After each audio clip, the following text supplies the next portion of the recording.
விதைப்பு சமாதானம் உள்ளதாய் இருக்கும். அப்படியானால் அதனுடைய அர்த்தம் என்னன்னு சொன்னா, உன் பிரயாசங்கள் முயற்சிகள் சகலமும் ஆசீர்வதிக்கப்படும். அல்லேலூயா. அந்த விதைப்பு என்பது நம்முடைய பிரயாசங்கள், நம்முடைய முயற்சிகள் கர்த்தருக்கு மகிமை உண்டாட்டும். அது மாத்திரம் அல்ல, அந்த விதைப்பு என்பது நம்முடைய சேமிப்பு, இன்வெஸ்ட்மெண்ட்.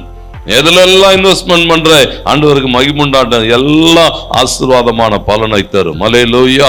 ஏன்னா நேரத்தை நாம் இன்வெஸ்ட் பண்ணுகிறோம், பொருளை இன்வெஸ்ட் பண்ணுகிறோம், கர்த்தருக்கு மகிமை உண்டாட்டும். நீ எதை இன்வெஸ்ட் பண்ணாலும் கர்த்தர் என்ன செய்வாரா?